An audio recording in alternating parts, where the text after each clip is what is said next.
We are super blessed here to have none other than King Theo, one of my senseis from Samba Funk. How's it been today? Another year, another turnout of you shaking them up out there. Well, it's an honor to be here, and I'm happy that you all invite us back every year. We both know how important music and culture and rhythm and movement is for our people, and to use it in ways that can inspire the youth. So it's awesome to be here, and I love to see the young people energized and just being able to give them something at an early age. For this year conference is Black Love is Liberation. We know about liberation as a lot of the work that you do, being free with dance.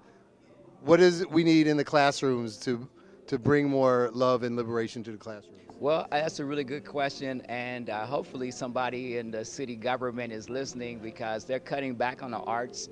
We know as African people, African-centered people, even just people of all cultures, music, you can learn with rhythm, you can learn with art, you can learn with culture, and you can learn through those platforms. So eliminating those platforms and not increasing funding in those platforms, it really decreases the opportunities that young people have to learn because you can learn so easily just singing and dancing and movement, and you don't even really know that you're learning mathematics. You're learning your timetables and all other forms of academic life. So I would say continue to invest in the arts, and you can tie that into love and self-love, self-appreciation, and everything else.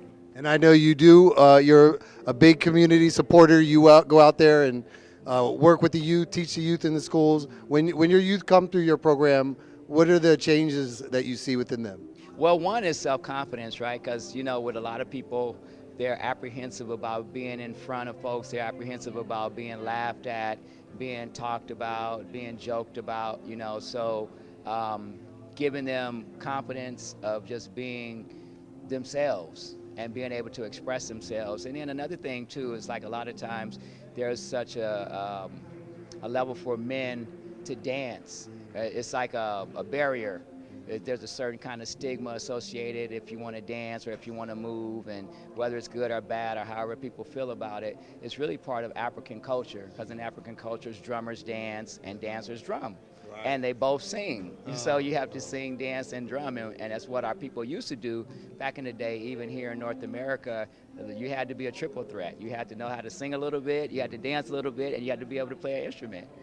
So just kind of reinstilling that in the youth and letting them know that there's nothing wrong about wanting to dance and wanting to move our bodies because it's natural. If you're not in motion, if your body is not in motion, if your blood is not in motion, if your heart is not in motion, if your thoughts are not in motion, you're stagnant. If you're stagnant, you're dying. So we want to stay in motion, and that's what I see is being able to give the children some confidence about being themselves and just moving and dancing. Beautiful. Well, thank you for the work you do. It's definitely critical and needed, especially as you say, with arts being taken out of the schools.